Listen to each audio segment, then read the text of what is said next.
किल्ले लोहगड. लोहगड हा किल्ला गिरिदुर्ग प्रकाराचा असून समुद्रसपाटीपासून या किल्ल्याची उंची 3400 फूट इतकी आहे.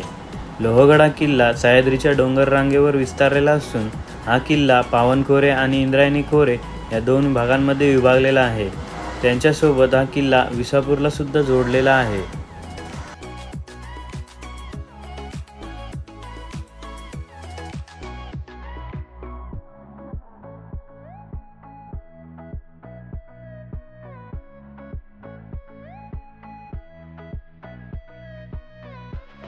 लोहगड किल्ला पाहण्यासाठी रेल्वेने जायचे असल्यास पुणे किंवा मुंबईमधून रेल्वे पकडून लोणावळा रेल्वे स्टेशनवर उतरू शकतो आणि तेथून मावळ बस किंवा स्थानिक रेल्वे पकडून जाऊ शकतो. आणि जर आपल्याकडे स्वतःची गाडी असली तर गुगल मॅपच्या मदतीने आपण किल्ल्याच्या पायथ्यापर्यंत जाऊ शकतो.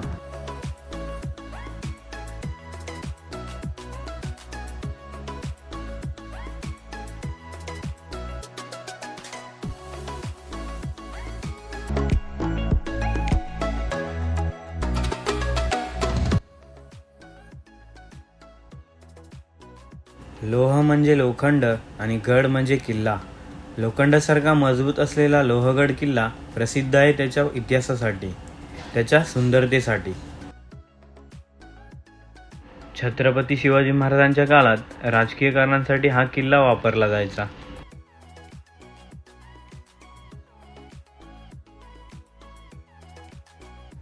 लोहगडावरील पायऱ्या आपल्याला चांगल्या कंडिशनमध्ये पाहायला मिळतात. याच पायऱ्या आपल्याला गडाच्या सर्वोच्च भागावर घेऊन जातात. या पायऱ्यांवरून समोर जात असताना आपल्याला 4 प्रवेशद्वारांचे दर्शन घडते. त्यातील पहिला गणेश दरवाजा, दुसरा नारायण दरवाजा, नंतर महादरवाजा आणि शेवटी हनुमान दरवाजा.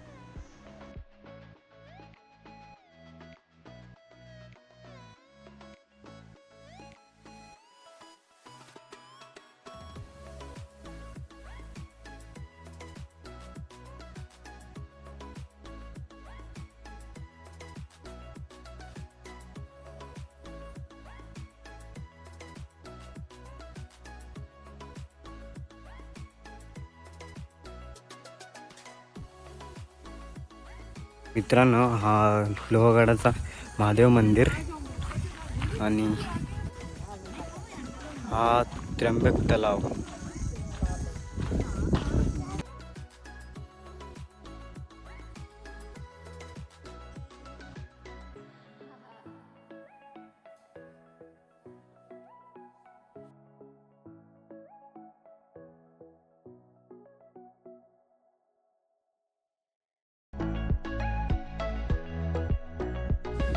मित्रांनो, हा लोहगडावरचा सोलाकोनी तलाव आणि त्या पुढच्या साईडला एक विंचूकडा, पण तो आता वाटतं बंद केल्याचं बोलतात. तरी पण जाऊन बघूया आपण.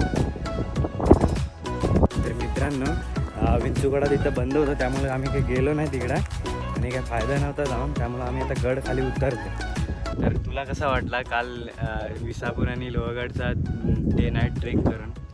तर आम्ही साधारण घरातून 10 वाजता निघालो. जवळपास 12:30पर्यंत आम्ही पायथ्याशी पोचलेलो. खूप काळोख होतं आणि रस्ता पण थोडा विकट होता. तरी कसं आम्ही रस्ता पण समजत नव्हता, तरी कसं आम्ही चढत रस्ता शोधत वरती पोचलो. टाकीजवळ पहिल्या याच्याजवळ. मग वरती पण काळोख होतं, काही समजत नव्हतं. तर मग आम्हाला पाटी दिसली महादेवाच्या मंदिराची. तर त्या हिशोबाने आम्ही तसं रस्ता बघत शोधत मंदिराजवळ पोचलो आणि तिकडे जरा विश्रांती घेतली. तर भावांनो, तुम्ही कधी लोणावळ्याला आलात तर या 2 किल्ल्यांना भेट द्या. खूप सोपे असे किल्ले आहेत, चढायला एवढं काही विकेट वाट नाही आहे. आलात तर नक्की भेट द्या आणि आपल्या भावाच्या चॅनलला सबस्क्राईब आणि व्हिडिओला लाईक करा. थँक्यू. तर मित्रांनो, मी इथं माझा ब्लॉग संपवतो आणि भेटू आपण अशाच आणखी ब्लॉगमध्ये.